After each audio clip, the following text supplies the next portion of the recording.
Hello, everyone. My name is Crystal Bryant, and today we're going to talk about stress. Has anyone here ever been stressed out? By the looks of everybody? Okay, I have too. You're not the only one. I was so stressed out that I had called my doctor, and he told me that I should avoid unnecessary stress. So I did just that. I didn't open up any of his bills anymore. Now we're going to move into the three subdivisions of symptoms of stress, which are the human body, the human mood, and the human behavior.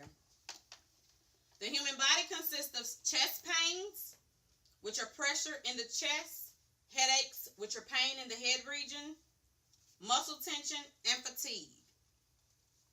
The human mood, which is restlessness, not able to relax or be still, constantly moving and going. Lack of motivation, not having the will to do something because you're stressed. Sadness and depression, weight loss or weight gain. The human behavior, which consists of angry outbursts, wanting your way, social withdrawal, complete or near complete absence from society or people that you're normally hanging around. Then we have drug abuse and alcohol abuse, which is consumption into the body, which is knowingly harmful to the person or people around the person.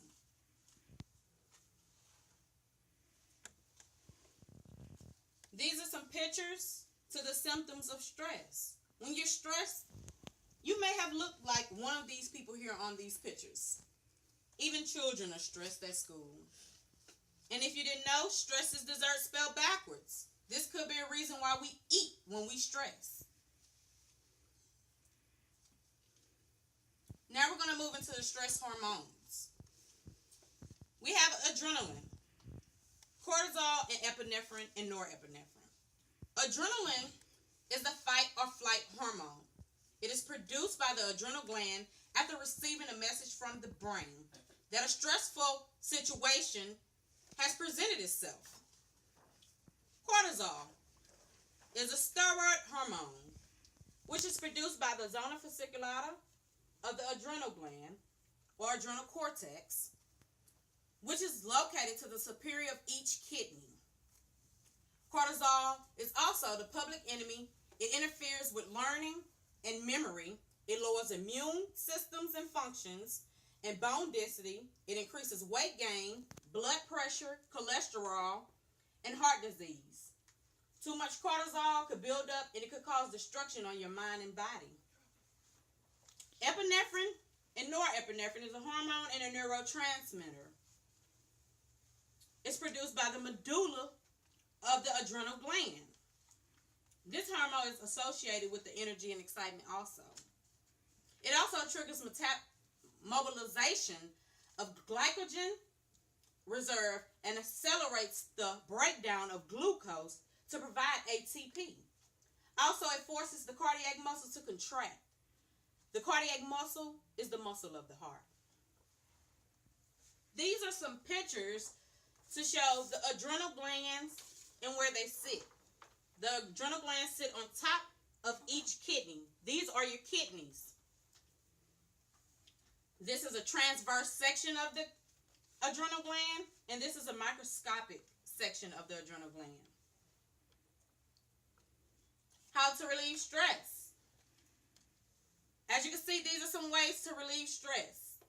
We have the hand stress ball, which is used for tension and circulation of blood. We also can listen to music. Music can be helpful and an aid to meditation. It's calming.